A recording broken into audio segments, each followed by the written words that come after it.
Welcome to the Finance and Facilities Committee meeting. Today is May 6, 2024. Can you verify that the meeting has been properly posted? Yes, it has. Okay. Next, moving into our general business, we have an opportunity for public comment. We do have one speaker. Because there are 6 speakers or less, speakers will be notified at 3 minutes, but allowed up to 5 minutes to complete their comments. We expect all speakers to honor our time limit, refrain from using any inappropriate language, and be respectful in their comments. Speakers who do not meet these expectations may be prohibited from speaking at future committee meetings. Speakers are here to address the board, not the audience. The school board and this board committee does not endorse any comments made by members of the community here tonight. We would like to remind our community members the impact of their words on others and that our children are watching. We commit to communicating with you in respectful and productive ways and ask that you do the same. We also expect the audience will be respectful with the speaker and of the board and refrain from responding with verbal comments, cheering, applause, or other behavior that will detract from the meeting.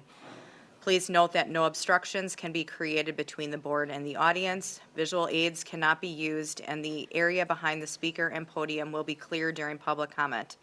Also, in order to respect our speakers and meeting participants, please silence your cell phone. Our first speaker will be Paul Reese. Good evening. I just wanted to talk about a little bit of the lack of preparedness by the administration that I've seen lately. And I want to talk about the Waukesha North Pool, but it's not just the pool. It's things like the PLPs that were brought forward and a bunch of other stuff that was done where there was a lack of preparedness. That it reflected on the school board. And people have used things against the school board because of the lack of preparedness through the administration. I want North, I know we're out of it. I guess we're out of a athletic director. So that's been kind of on hold. But, you know, if I was remodeling a house and all of a sudden I couldn't get an answer for a year on what something was going to be done, I'd be a little upset whether or not you couldn't find an engineer or not. You know, something has to move forward here. I've been coming here a long time. And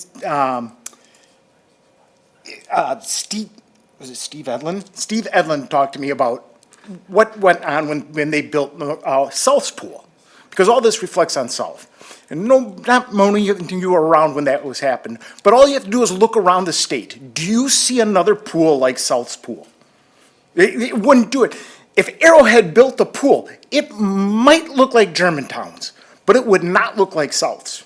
That was done with the intent of co-oping. That was the purpose of it. That was the reason behind it. There is no other school district that would build something like that could afford to do that and keep 2 other pools open at the same time.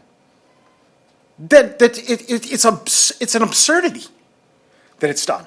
North's pool it's shallow, it's long, you can't dive in it. It was out of date since the day they built it.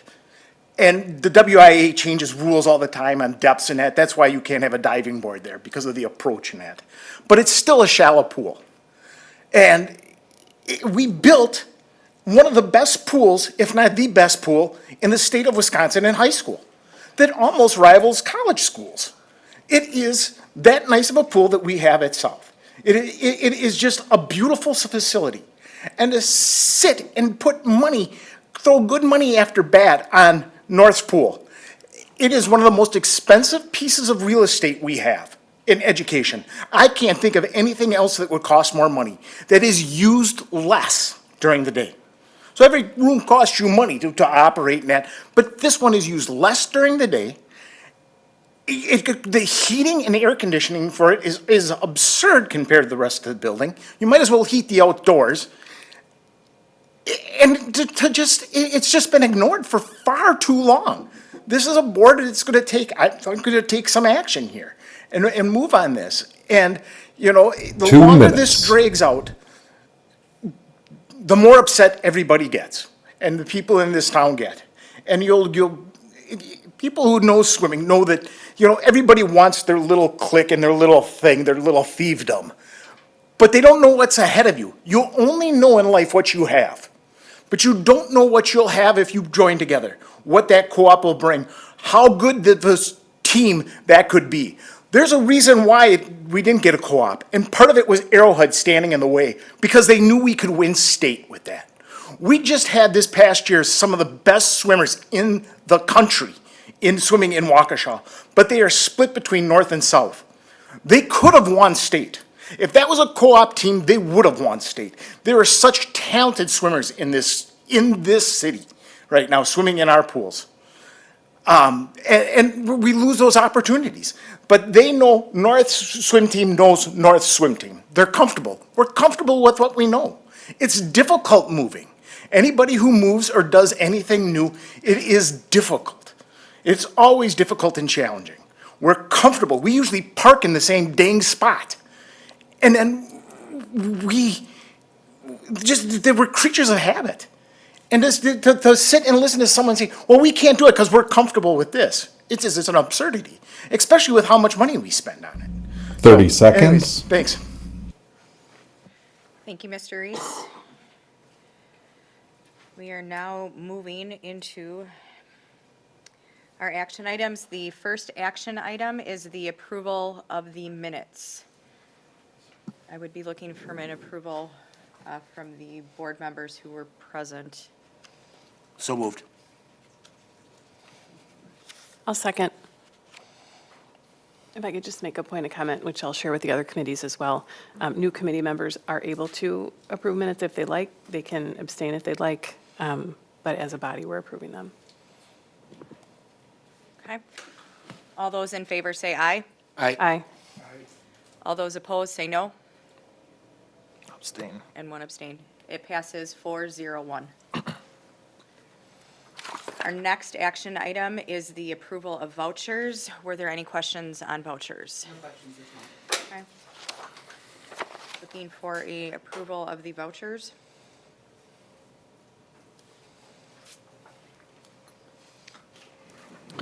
I move to approve the vouchers as presented. Second. All those in favor say aye. Aye. All those opposed say no. I said aye. Oh, okay. It passes 5-0. We are now moving into our discussion and information items.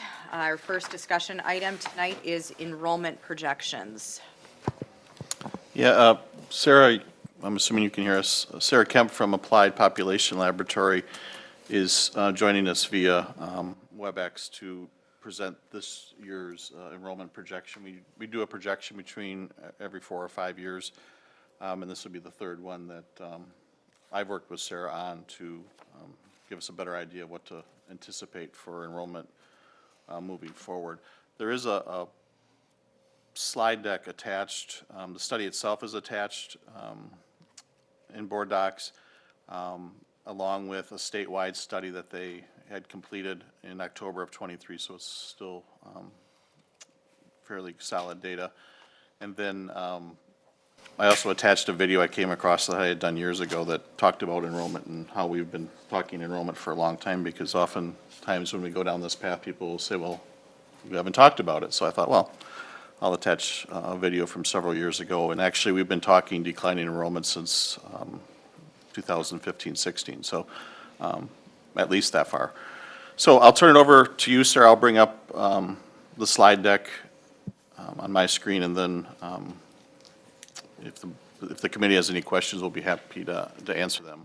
And just as a preface for Sarah, as she leads in, it would be nice, before we dig into the culmination of what the presentation has, just to talk about the source of the data and where it is. This is obviously a very sensitive topic, especially as we're looking at the budget and a lot of discussions that we've had to date about declining enrollment and how that's pulled together and what it's looking at, just so that we have some background as to the overall insights that she'll share.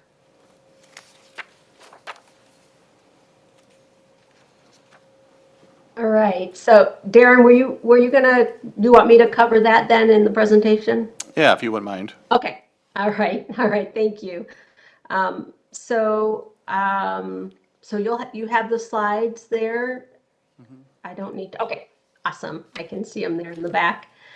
So thank you for having me, and I wanted to provide you some general information about the report. I won't obviously go through the entire thing because we want to try to keep this at about a 15-minute presentation. So I will highlight, and if, the first slide shows, before I get into the specifics of the district, Darren asked me to share a little information with you regarding statewide projections. Every 3 to 5 years or so, I look at the state as a whole. And what this graph is showing you on the third slide, it shows the city districts in the state of Wisconsin, which is about 18 districts, and you are one of those. And so instead of giving you the entire state, I thought it would be interesting for you to see the totality of the city districts, the urban districts. And you can see from this slide, I've just recently updated for a conference I'm going to next week. And you can see the last 6 years of enrollment. And there's a prediction that, the predictions show that in about 5 years, the districts as a whole will be losing about 10% of their enrollment. So I wanted to share that with you before we dive into your district projections. And then the next slide, on slide 4, I also wanted to provide you some insight on looking at the last time we did these projections. I completed them in 2019-20. And this is showing you the percent error of the 4 models that we provide. And you can see by these percentages, the 5-year trend model, which we'll talk in more detail later, is the most accurate each year for the last 4 years. And then you can also see that if you look at the percentage, that projection, that error rate has increased each year, which is pretty normal with projections, or they'll be right around the same for a couple years. And then when we get to that 4 or 5 year mark, we often do see a decrease in the accuracy of those projections. So this was pretty dramatic drop in your current school year with a decrease error rate, or an increased error rate of 5%. But those first 3 years, the 5-year trend was fairly accurate. And then if we go to the next slide, you also have a chart in your report that has all of the enrollment for 4K to 12. This is showing you that breakdown by grade grouping. You can see the 4K at the bottom. And then you have the elementary grades in blue, where you've seen the most decline. The red line is the middle school, also declining, and then the high school in yellow. So this is this general trend of enrollment, and this is your third Friday count. Those trends have been declining, and so the projections will utilize the enrollment to project future enrollment for all grade groupings. We look at the next slide. It's the kindergarten enrollment trend. It's very important to look specifically at the kindergarten enrollment because this informs the future students in the district. And we see a 10-year trend and a 5-year trend in this graph, and both are declining, and the more recent trend is declining more so than the long-term trend. We also use area birth data, municipal birth data, the city of Waukesha, as well as the towns that are surrounding the district, or the city that are in the district. You see also a decline here. So if you see a long-term trend, which is that red line, enrollment is declining. And if we look at a more recent trend of the last 7 years, again, we see a decline that's even greater than the long-term trend. So all of this information will inform the projections going forward.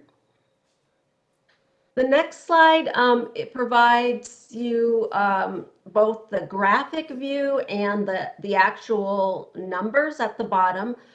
These are what we call the grade progression ratios. So we're progressing the students from grade to grade and looking at how those ratios compare between a 10-year trend, a 5-year trend, and I am now using a 3-year trend instead of a 2-year trend like your last report. So 10 years, 5 years, and 3 years. So for example, if you look at that birth to kindergarten trend, what that's telling you is that anywhere between 61 to 63% of the births that occur in the area, you'll see those students in kindergarten 5 years later. So that indicates that either there are students that have children that leave the district before they even become kindergartners, or they are attending a different school outside of the public schools. And then you can see all of those other ratios going down from grade to grade. Anything that's below 1 means there's an out migration from one grade to the next. And if there's a number that's above 1, that indicates an in migration. So your higher grades have more of an in migration, and your lower grades have more of an out migration if you look at those ratios. So what are the models that we provide to you, which is One the second, next Sarah, we slide? have a question. Dr. Sure, Haslett. sure. Hi, Sarah. I just have a clarifying question on the progression ratios. I noticed in the table, you've got a note that the shaded areas are excluded from the baseline average. Is it just the baseline, and can you explain why? They look like there are some pretty significant outliers. Yes, it is just on the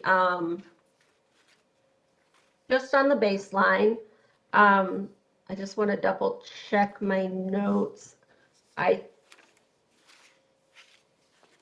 Okay, so what I always take out those ratios with the baseline model. That's always a given. And then the last several years, largely due to the pandemic, but also I've continued the practice of looking at the 5-year and the 3-year trend to see if there are any extreme outliers, even in those two models.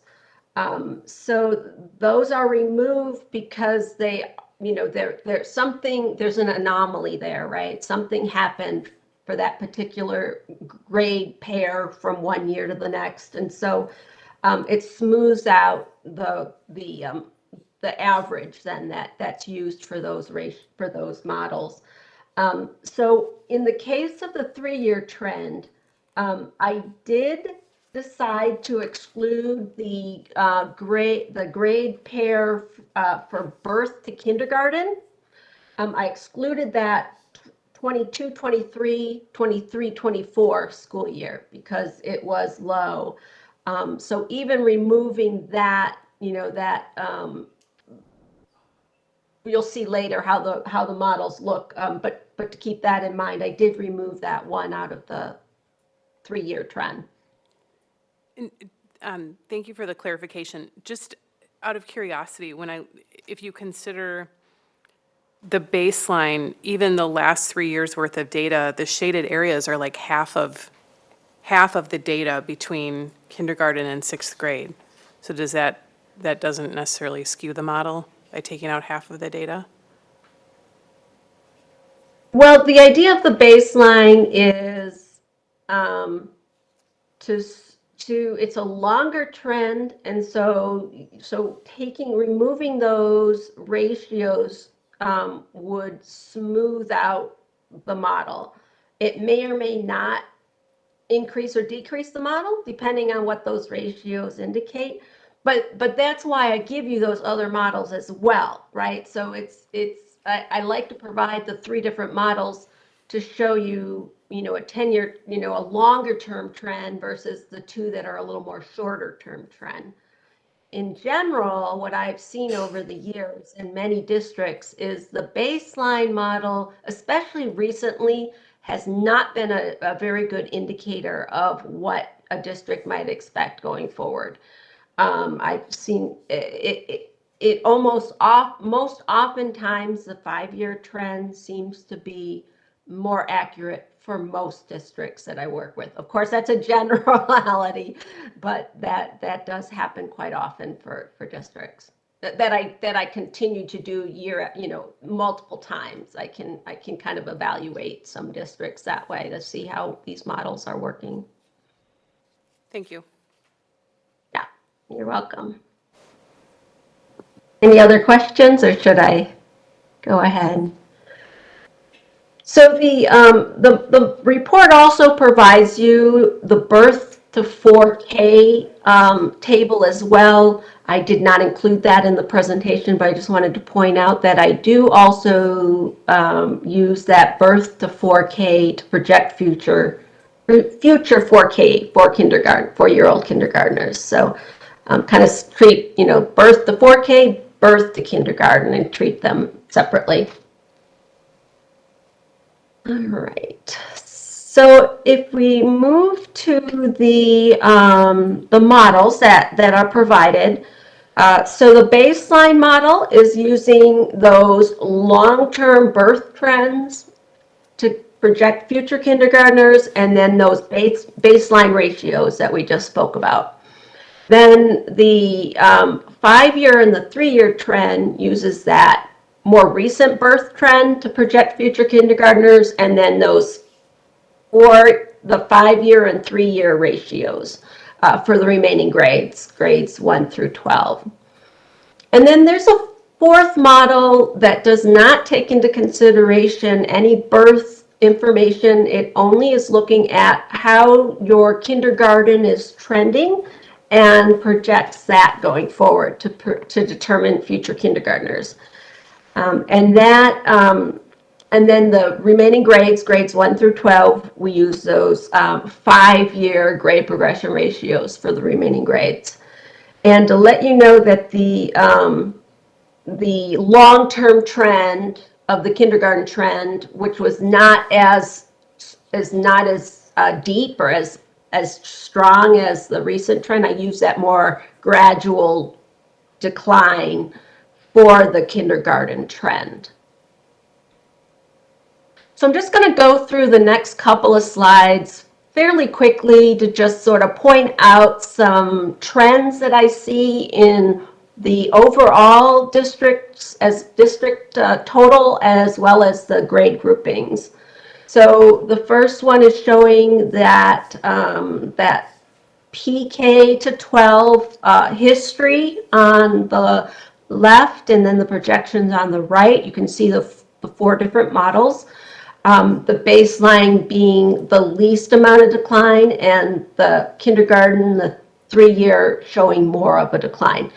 Earlier on in those first couple years, the models are more similar, and then as you project out forward, those always will widen in their range of projected students. And if we look at the elementary grades, you see fairly similar trends in the next 3 years for all of the models. And then again, as they spread out. The thing that I noticed here too that I look at is that the pattern of the models that we just talked about. So you can see that 10-year, 5-year, 3-year that all use birth data are trending down, and the trend increases, or the decline increases with each of the more recent trends. And then if we look at both the middle school, a decline going forward, and then, which is slide 12, and then slide 13, also showing similar patterns to the middle school in terms of amount of decline for those 4 models. So the final slide is just a summary of those four models. If we look at what you might expect in 5 years, so you can look at each year separately, but I want to look out, if we look at just 5 years out, that district enrollment will decrease anywhere between 1,000 to 1,400 students if we look at all four of these models. And if we average those four models, it's about 11% decline. And if you remember, in the state, we're likely to see about a 10% decline in city districts. So you're in target range of most city districts. If we look at the elementary grades, anywhere between 250 and 442 students, averaging about an 8% decline. And largely this is due because of the birth and the kindergarten decreases that you've experienced the last couple of years. And then if we look at middle school, anywhere between 236 to 352 students, an average of about 11.5%. And then high school will also steadily decline, anywhere between 525, 668. Those number of students, depending on which model you look at, you will see about a 15% decline, 15% decline on average of those four models. And that's the last slide I have for you, and I'm happy to take more questions. Thank you, Sarah. I think I will start.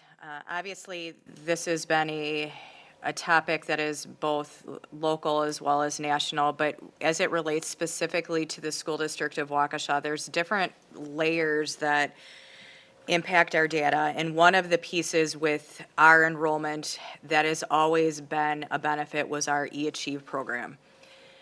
And so my question to you is, when we take a look at the various pieces, what we know is that the market that we once held in eAchieve is shrinking. And that used to maintain our head count pretty steady, and that is now something that I would expect to be part of the declining enrollment that we're seeing, as well as the amount of homeschooling, private schooling, and other areas that we see within our district. So how was that data brought back in this?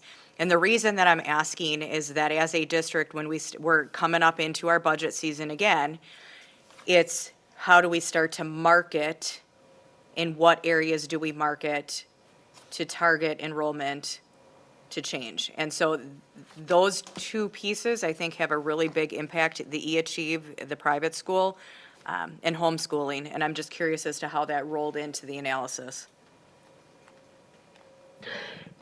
It is my understanding that the enrollment that I used for the projections are head count, are students sitting in seats in buildings.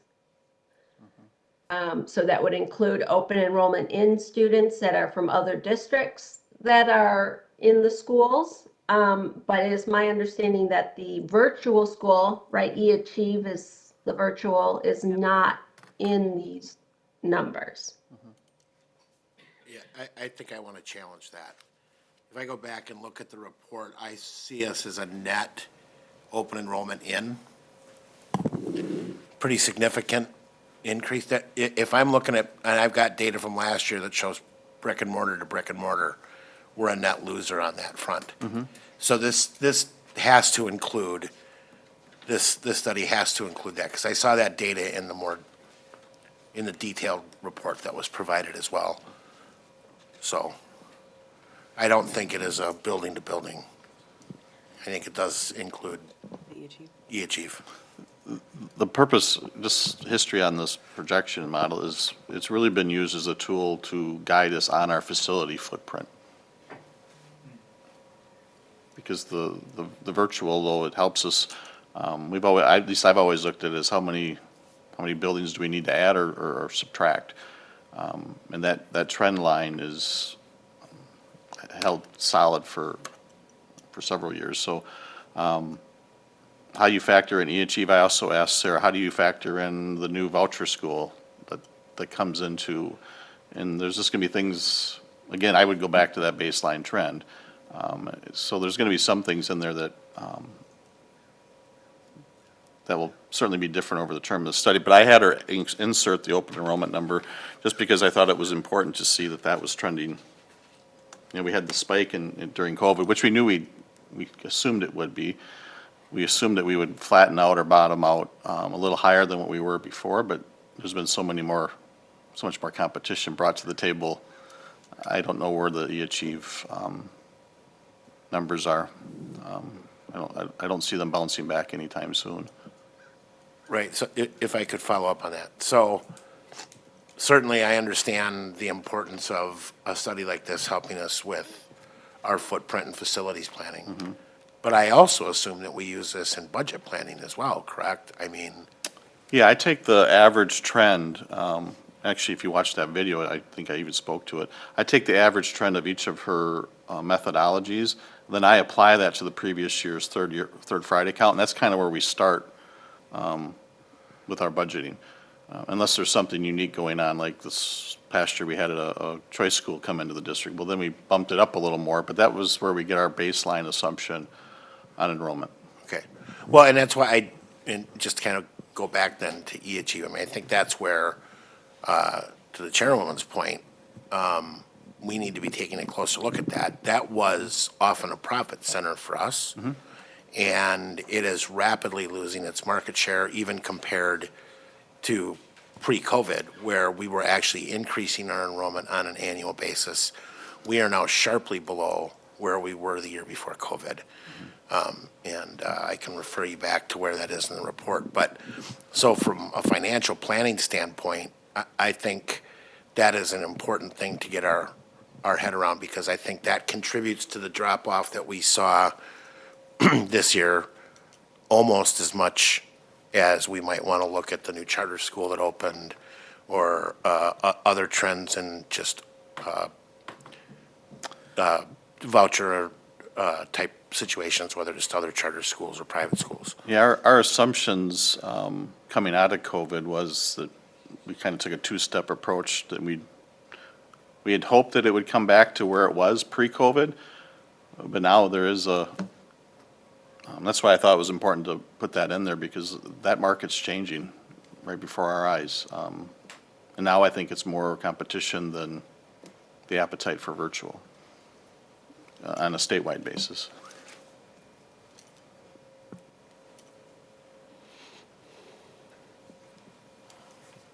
Any other questions? Mr. Wad? Yeah, so turning back to some of the data in the report, I guess I'm curious, Sarah, and thank you for putting this together. Very detailed report, and I appreciate you being here tonight as well. I'm wondering what other, so, I saw that you try to bring in local, birth data into your projections, and I don't know to what extent maybe housing starts are included in there. I am curious about other trends that may be impacting populations, and I'm thinking specifically of the dramatic increase we've seen over the last 3 to 4 years, coming across our southern border. Do we have any of that sort of data factored in, and do we know to what extent those folks may be resettling in Wisconsin or in our particular geographic area? The enrollment projections utilize the current, existing, and past enrollment of the school district. So it's taking those past trends and moving them forward of what you currently have and have had. And then of course the births the birth data that I get from the state of Wisconsin. So that is the main feeding. That's what feeds the models. There is no housing data. There is some general housing information, housing start information that's in the report. However, that is a separate model that I do for a housing trend model. if there is a district that is growing quite a bit and it's not showing up in the births, but in the kindergarten, and there's a lot of housing being developed, then some districts will ask to do that model, but that is not included in the report.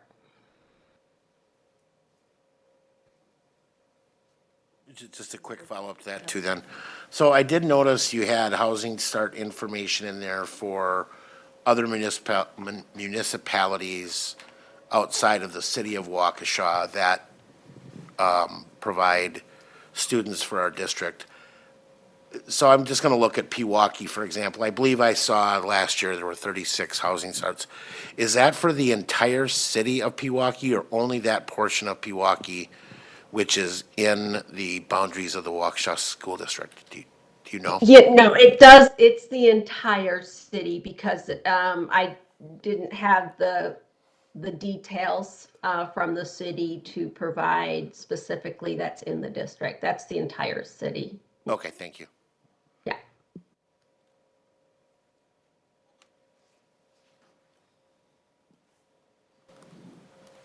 Any other questions?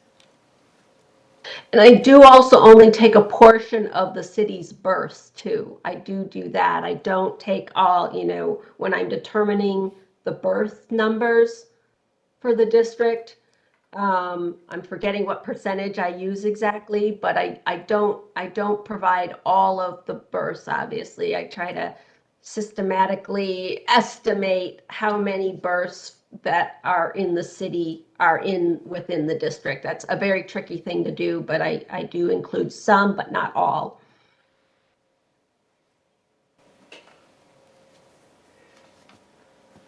Well, thank you, Sarah. There's, obviously within all of the details and the data you've prepared, I appreciate the hard work. There's a lot here to digest and really absorb as we start to take a look at our budget cycle. Thank you. Okay, moving on to our next discussion and information item is, perfect lead-in, is the 2024-2025 budget development. Yeah, I thought we'd spend a little time tonight talking about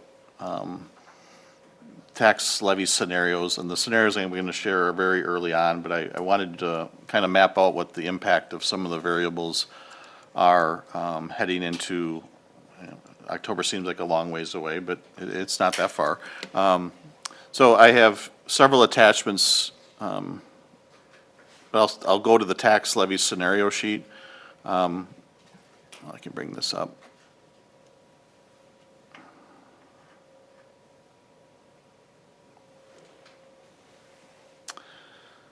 So the far left-hand column is our current year tax levy, so that's what we're measuring from.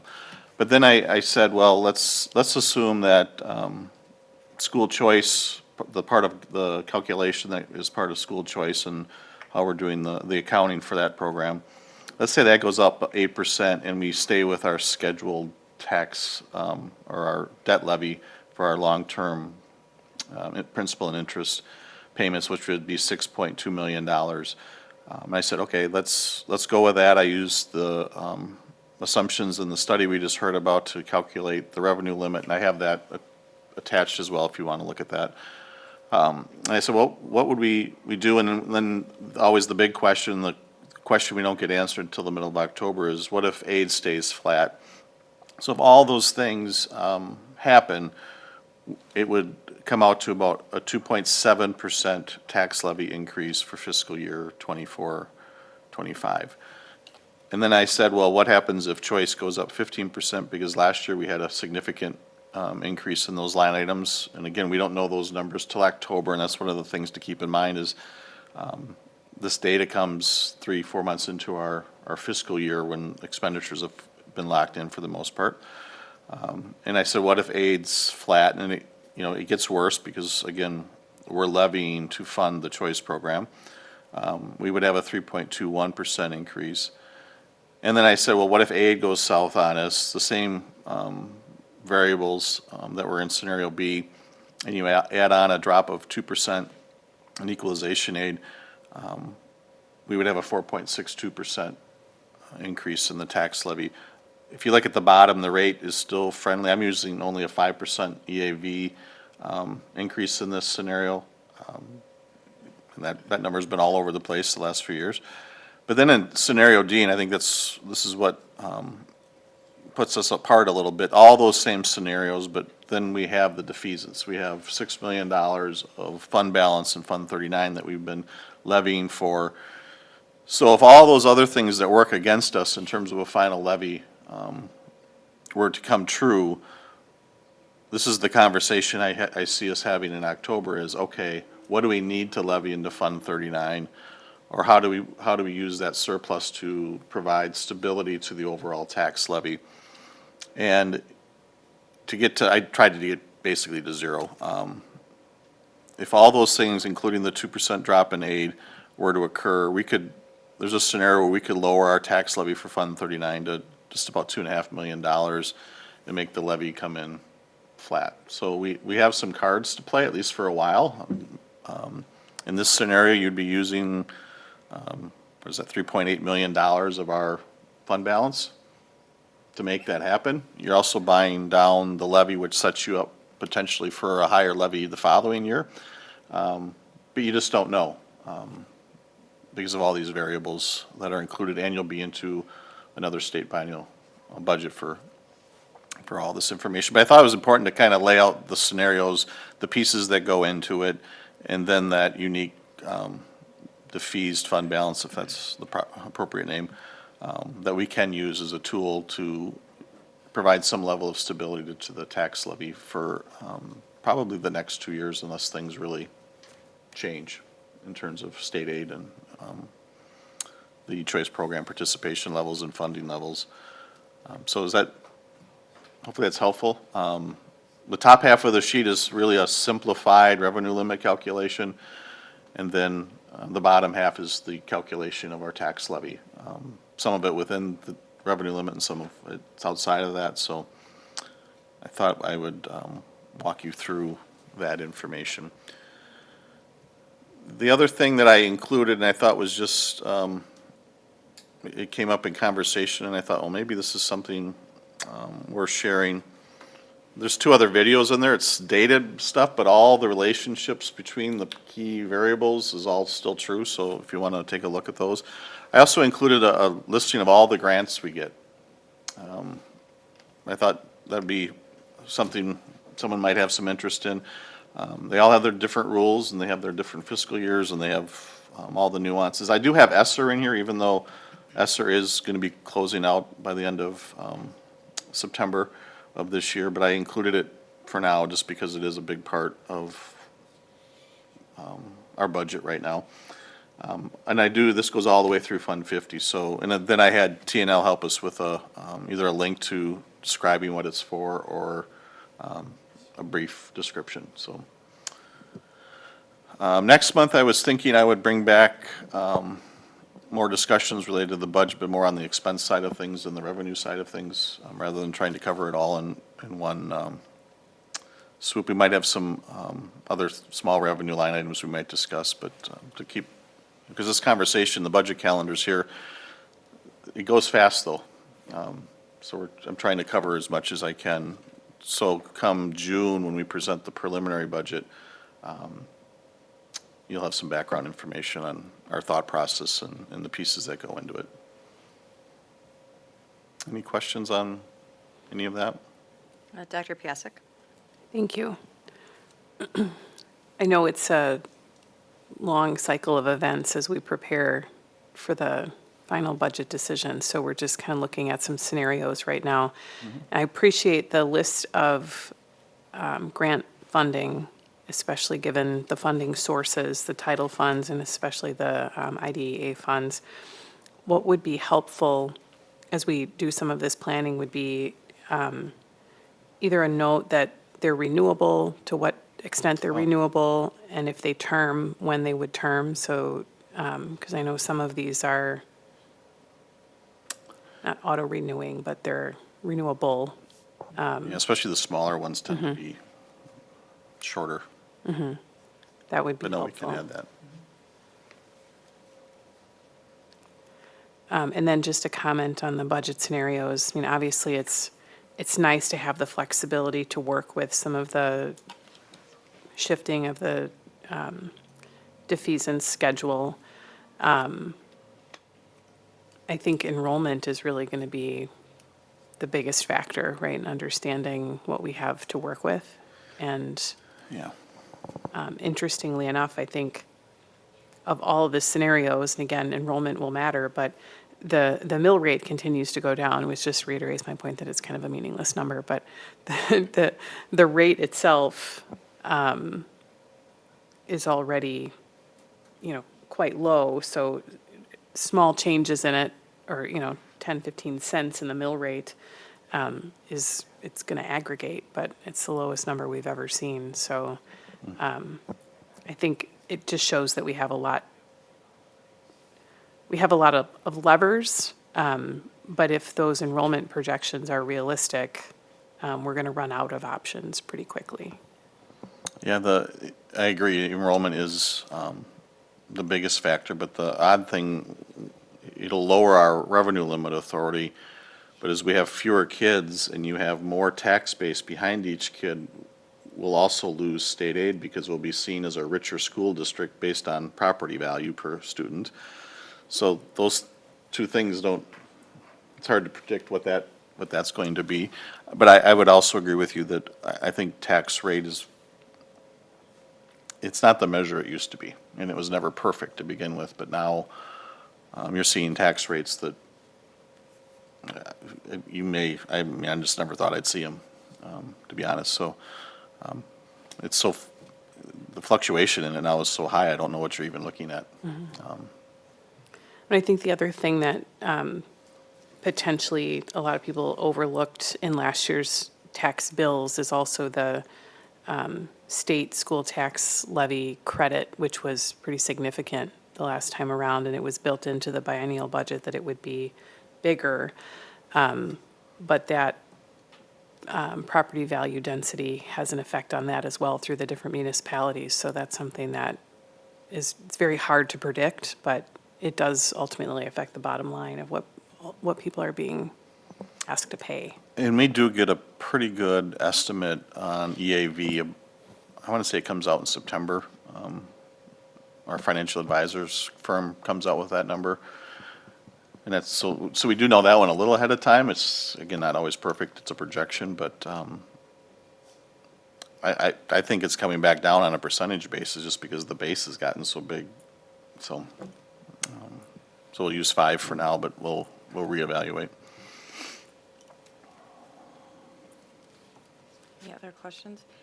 And I wanted just to tackle on a little bit to what Mr. Clark had said, because the enrollment is one piece that we have a naturalization of a declining enrollment just based on birth rate, but there's also several other key moving pieces in here. And a few things for us to consider is how do we target and enhance more choice in, and making sure that we are marketing appropriately for some of our key programs. We've got, the dual language, we've got the health academy, we've got the engineering program, and what are we really doing to draw and highlight those pieces so that we can have an opportunity to really engage the enrollment. But the other piece then obviously is a deeper dive in looking at what our operating costs are, and that, as Mr. Clark said, is something that we'll bring forward for next month, is to really start talking about what are we doing operationally and what does that look like and where are we spending on it, and a little bit more of a deeper scope.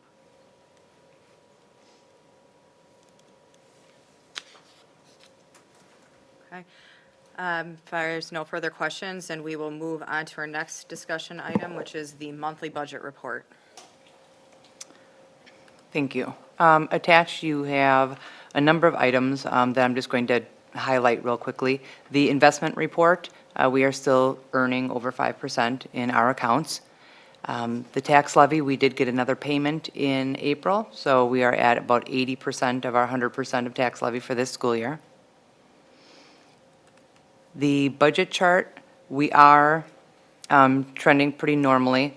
Our year-to-date is slightly higher than last year, but we are under budget. And so continuing to watch that, as well as the health claims payable and the dental claims payable. Information is there for your review. I did get it out a little later this month, my apologies, and I'll be setting up a time frame that makes more sense for you guys to have time to actually review it ahead of time. So if there's any questions on anything, though, I'd be more than willing to to hear that. Yeah, my ongoing question still remains on our health insurance fund that has grown and making sure that we're addressing that and taking a look at it. It's probably a really good idea for us to talk through as it relates to this budget.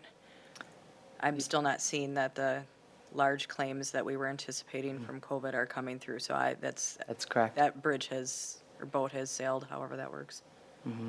Yeah, we are having conversations about it, and we're anticipating bringing something to you on that. Is that correct, Aaron? Yeah, we were just talking with our consultants last week about where we are with reserves. And then we'll get our last, we'll be providing like the equivalent of our premiums, but I call them the funding rates for our self-funded. So we'll see how much reserve has been used. We are using some reserves, so it has been working. But there's probably still some there to play, but how, you have to pick your time, right? Yep. Okay, seeing no other discussions, moving on to other business. Is there recommendations for future committee meetings?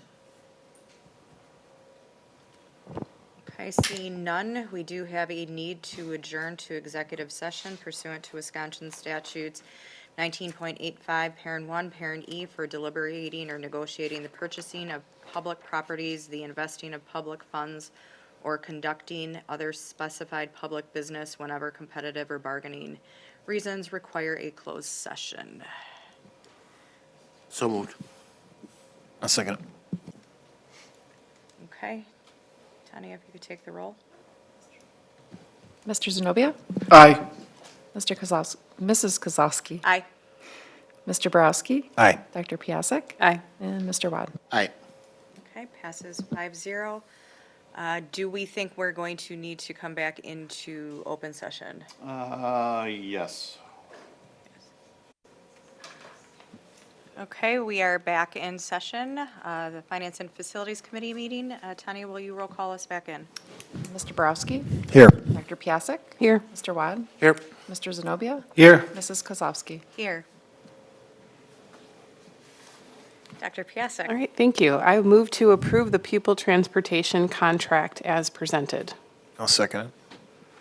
Point of order, do we need to discuss the additional addendum document, or is that just considered a part of the entire contract? My motion includes taking both items Okay.